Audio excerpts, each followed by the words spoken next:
Factor follow-up segment tonight. Texas Governor Rick Perry, after stumbling in a few debates, has gone from the front runner to third place in a few polls. But nevertheless, he is still a huge force. He raised a ton of money, about $17 million in the last quarter. And now he's slamming Mitt Romney in a new political ad.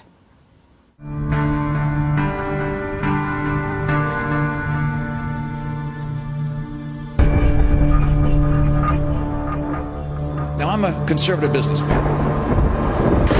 Time and again, the White House has pointed to the Massachusetts law as the model for Obamacare. I agree with Mitt Romney. He's right. Jimmy Carter is throwing his weight behind Mitt Romney. Those who follow the path that we pursued will find us the best path. I like mandates. In my book, I said no such thing. I stand by what I wrote. Noting that the line about doing the same thing for everyone in the country has been deleted. Why, if it's good for Massachusetts and it's working in Massachusetts, would you apply for the rest of the country? I would. Romney has flip-flopped on so many issues. I didn't change my mind. Now I'm running for a different office. We'll end up with a nation that's taken a mandate approach. There are a lot of reasons not to elect me. He's right. Could this ad turn conservatives, at least some of them, against Mr. Romney? Joining us now from New York is Ann Coulter, the author of the huge bestseller, Demonic: How the Liberal Mob is Endangering America. And we've seen just a few political ads so far this season. What do you make of that one? It's a good ad. It's probably Romney's biggest problem, and that was a very strong ad. Though I must say, I mean, there are differences between doing it just in a state and doing it nationally. You can leave a state, you can't leave the country, or at least it's not quite as easy. And the other thing is, I mean, I think the country has spoken. They do not want national health care. Romney himself has said, whatever he says about what he did in Massachusetts, he says his first day in office, he will issue 50 state waivers to Obamacare's every state. We don't have to worry about him making that mistake again. What it reminds Republicans, but I think we all knew this, is that he's not a pure free marketeer.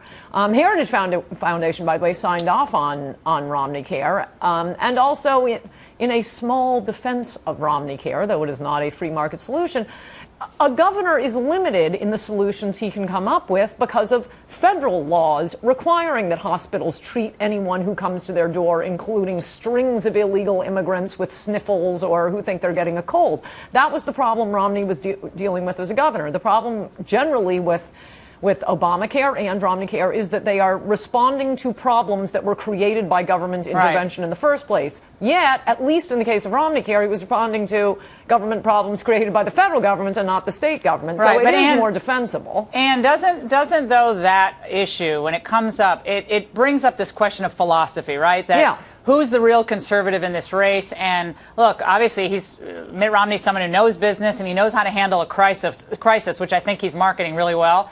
But that is the Perry opening here, and he has to remind people, okay, this is what happened. This is what's happened since in Massachusetts, which, again, if you're Mitt Romney and you see the cost of health care going up, still I think it's only 96% of the people insured. Before there was 93%, something like that. I mean, there was some more people insured now, but still the numbers aren't all that positive. No, it actually shows the failure of even statewide universal care.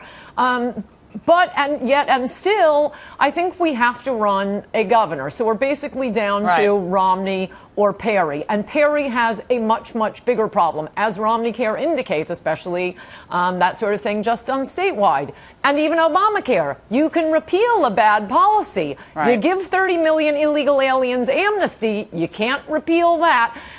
Perry's position on illegal immigration is a much bigger problem than Romney's problem with Romney Care. Let's move on to this Chris Wallace dust-up with Rick Santorum. I assume you saw it, and your reaction to how that went down on Fox News Sunday. I got a lot of emails about it. Obviously, Santorum is very socially conservative, but what was up with that? I thought it was an outrageous question. I was just surprised. I don't know if your viewers have seen it, but he gives this quote, the military is very important. We can't engage in social experimentation with the military. Do you agree with that, Rick Santorum?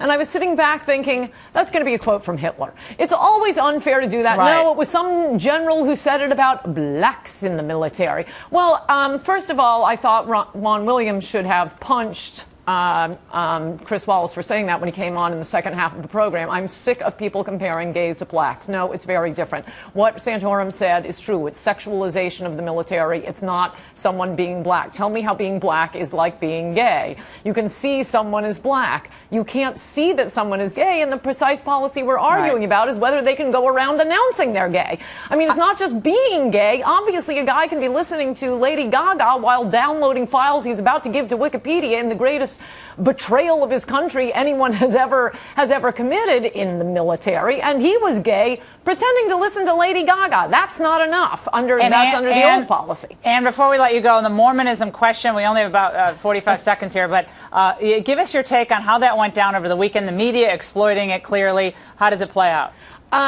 I'm sick of hearing non-Christians talk about it. Look, the issue for Christians is not just evangelicals, it's any Christian, isn't about the Trinity or, this or that. It's that they see Mormonism as a false religion. As soon as Romney becomes the nominee, the mainstream media, I promise you, will be doing lots of specials, neutral, not, non-object or non-partisan specials on what the Mormons believe. And, the things like getting your own planet, believing the Indians were turned brown because they didn't accept Jesus, that Satan was the brother of Jesus. These are going to be problems. Now, I think Christians who are worried that people will be attracted to a false religion probably don't need to worry about it because there's going to be so much mainstream media airing of these things that if anything, it will drive people away from Mormonism but toward Romney because Mormons are always lovely people. Very interesting. We'll see how it all plays out, Ann. It's great to see you as always.